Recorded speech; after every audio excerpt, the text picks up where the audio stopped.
Hello, देश के सबसे पहले financial advisers channel VI TV में आपका जोरदार स्वागत है। दोस्तों, एक डेवलपमेंट ऑफिसर एक न्यूज़पेपर वाले को इंश्योरेंस एजेंसी ऑफर करता है। जरा सोचिए कि एक न्यूज़पेपर वाला महीने के कितने पैसे कमाता है, या फिर ये जो न्यूज़पेपर वाला है ये महीने के कितने पैसे कमाता होगा। ये जो न्यूज़पेपर वाला है ये महीने के 2000 रुपए कमाता है। दरअसल ये कहानी थोड़ी पुरानी भी है और यही न्यूज़पेपर वाला आज इंश्योरेंस एजेंसी की कमाई से अमेरिका भी घूम आया है और अपने देश में 50 लाख रुपए के घर में रहता है। अब इसमें सोचने वाली बात यह है कि इस कहानी में मोड़ कहां पर आया, इस कहानी का टर्निंग पॉइंट क्या है। ऐसा क्या हुआ कि ये न्यूज़पेपर वाला बहुत तेजी से ग्रो कर गया। इसे बताने के लिए आने वाले हैं बड़ौदा के development officer mister Praveen Gupta. तो चलिए सुनते हैं इस बहुत ही इंटरेस्टिंग और कुछ सीख देने वाली कहानी को।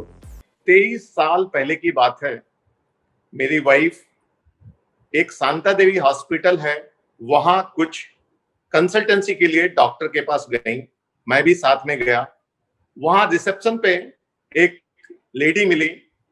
फॉर्म वगैरह भरते समय उन्होंने जब नाम पूछा, मैंने बताया प्रवीण गुप्ता।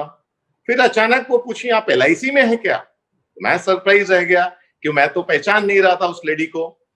फिर बातों बातों में पता चला कि 1986 में जब मैंने LIC as a typist join की थी, टोटल सर्विस मेरी 34 ईयर्स की हो गई, DO 30 ईयर्स से। तो 1986 में वो मात्र 3 महीने के लिए LIC में टेम्परेरी टाइपिस्ट की पोस्ट पे ज्वाइन की थी और मैं उस ब्रांच में 6 महीने के बाद से निकल गया था और डिवीजन में पोस्टेड हो गया था।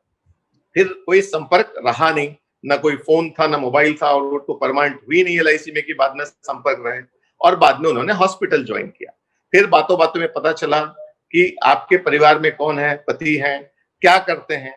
तो बोला आइए घर पे। तो संजोग से मुलाकात किया उनके घर जाके। तो उनके पति मिस्टर हितेंद्र ठक्कर जी, जो उस वक्त जब पता चला मुझे कि 2000 रुपीज की सैलरी पे साइकिल से जॉब पे जाते हैं और रोज सुबह बड़ी कड़ी मेहनत करते हैं।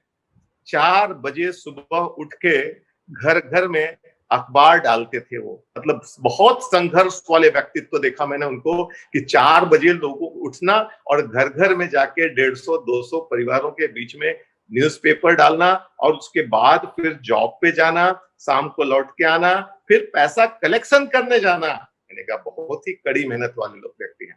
फिर मैंने उन्हें कहा कि अगर ये जॉब आपकी छूट जाए तो क्या होगा परिवार में? बोले मुश्किल ही होगी। वाइफ भी जॉब कर रही है, उनकी भी 1500 रुपए सैलरी थी उस वक्त। मैंने उस वक्त उन्हें कहा कि अगर आप LIC ज्वाइन करते हैं तो आपकी इनकम अच्छी खासी बढ़ सकती है, आपके सभी सपने साकार हो सकते हैं। एक रूम किचन का घर था, 3rd फ्लोर पे मैं चढ़ते हुए गया था।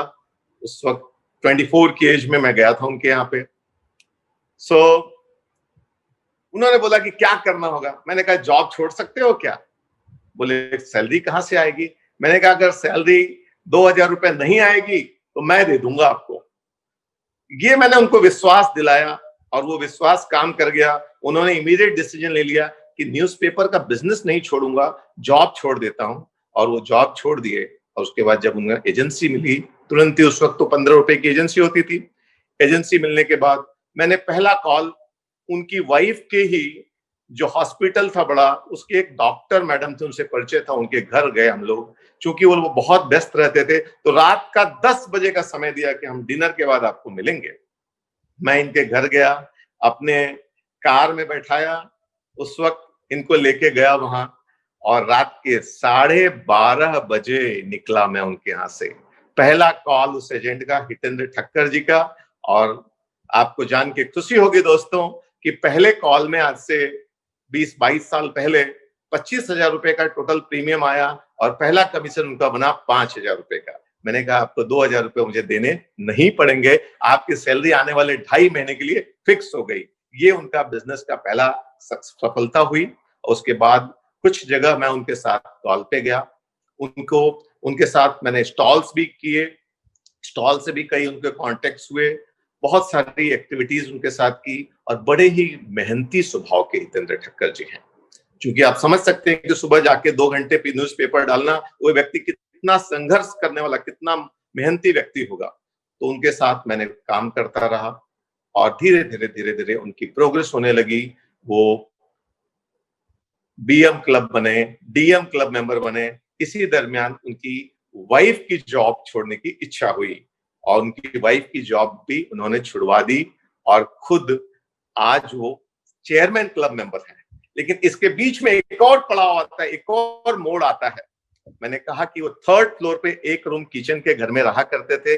उनकी माताजी, हस्बैंड वाइफ और उनका बेटा धवल, जो आजकल अमेरिका में है। तो एक दिन रात को 9:30-10 बजे मैं और वाइफ पहुंच गए उनके घर पे। गए घर में तो जो आगे का रूम था उसमें लोग बिछा के सो रहे थे। हमारे लिए बैठने की एकदम से हड़बड़ा गए लोग। तो उन्होंने फिर बालकनी में कुर्सी निकाली, वहां हम आधा घंटा बैठे और निकलते निकलते मैंने कहा कि ठक्कर जी, ये आखिरी बार मैं इस घर में आ रहा हूं, अब आपके घर नहीं आऊंगा। तो एकदम से चौंक गए, क्यों मेरे घर नहीं आना चाहते हैं आप? तो उनकी वाइफ ने इशारा समझ लिया। मिसेस आरती ठक्कर नाम है उनका। आरती बोली, सर बोल रहे हैं घर बदलो। और बड़े खुशी की बात है कि 6 महीने के अंदर उन्होंने वो घर बेच दिया और 2 BHK के घर में उन्होंने शिफ्ट कर लिया। और बेटे को इच्छा थी फॉरेन जाने की। बेटे को उन्होंने पढ़ाई कराई, इंजीनियरिंग कराया। इंजीनियरिंग के बाद से वो बेटा अपने बलबूते पे मेहनत करके यूएसए पहुंचा। यूएसए में पढ़ाई की, सारा खर्चा इन्होंने वहन किया। उसके जो ड्रीम्स थे, उसके जो सपने थे, इन्होंने फुलफिल किए और वो वहां अच्छी जॉब कर रहा है। और ये लोग भी 2 से 3 बार अमेरिका विजिट करके आ चुके हैं। नॉर्मली जो MDRTs जब होते हैं लोग, तो अमेरिका जाने की इच्छा रखते हैं, वीजा नहीं मिलता है। इन्हें वीजा तुरंत मिल गया और ये 2 से 3 बार लोग ये यूएसए विजिट करके आए। बेटा वहां पे है। अब रही बात, बेटी की शादी तय हुई तो अब दूसरा घर, तो अभी अभी उन्होंने 40 से 50 लाख का नया घर लिया, फ्लैट, जिसमें अभी थोड़े दिन के बाद दिवाली पे वो लोग शिफ्ट होने वाले हैं। लेकिन इस बीच संघर्ष भी बहुत करते रहे। वो बहुत ही कठोर परिश्रमी आदमी है। इंश्योरेंस की जितने भी क्लाइंट्स हैं, हार्डली कोई उनका क्लाइंट मेरे पास LIC ऑफिस में आता है। 1,500 कस्टमर बेस है उनका और सभी का वो प्रॉपर केयर लेते हैं। उन्होंने बाद में अपने न्यूज़पेपर का जो बिजनेस था सुबह का, वो भी छोड़ दिया और पूरे समय पूरा ध्यान लगा के इंश्योरेंस बिजनेस के प्रति समर्पित हो गए। उनकी एक खूबी है कि हर रोज LIC ऑफिस में आते हैं, हर रोज सर्विसिंग खुद देते हैं और सारे कस्टमर का केयर खुद लेते रहते हैं। वो उनकी सफलता के बारे में तो मैं यही कहूंगा कि कहां थे वो और कहां से वो पहुंच गए। वो लोग मतलब बिलीव नहीं कर सकते थे कि कहां मेरी 1986 की उनकी मुलाकात और करीब 10 साल बाद उनकी वाइफ से मुलाकात हुई और उनके जीवन में ये परिवर्तन आ गया है। सो मेरी तरफ से मैंने उन्हें जो भी सपोर्ट किया, जो भी नॉलेज दिया, उन्हें बहुत सारी ट्रेनिंग्स में मैं भेजा। जिस ट्रेनिंग में मैंने भेजता रहा, वो ट्रेनिंग में गए। वो खास करके मैं नाम लेना चाहूंगा श्री मुकेश जोशी जी के, बहुत प्रभावित हुए। वो IUE के इंस्टीट्यूट ऑफ एक्सेलेंस से बड़ौदा में उन्होंने स्पेशल ट्रेनिंग रखी थी।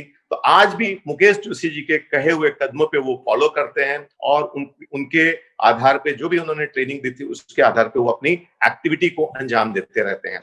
मैं यही कहूंगा कि छोटे से कदमों, धीरे धीरे बढ़ते आज वो इस लेवल पे पहुंच गए। खुद का एक बड़ा फ्लैट हो गया, कार हो गई, बेटा जो है फॉरेन चला गया, वाइफ की जॉब छुड़वा दी उन्होंने और बहुत ही अच्छी लाइफ जी रहे हैं। क्या आप जानते हैं BITV का नेशनल मेगा शो ये एक इंटरनेशनल लेवल का ऑनलाइन शो है जिसमें आपको अपने देश के फास्ट ग्रोइंग एजेंट से लेकर दूसरे देश के टॉप एजेंट को सुनने का मौका मिलेगा, उनके बिजनेस ट्रिक को जानने को मिलेगा। हमारे अपने देश के टॉप ट्रेनर्स, फाइनेंशियल एडवाइजर्स और सक्सेसफुल बिजनेसमैन को भी सुनने मिलेगा। उनकी स्ट्रैटेजीज, सिस्टम्स, प्लानिंग, एक्सपर्टीज़ के बारे में डिटेल में जानकारी मिलेगी।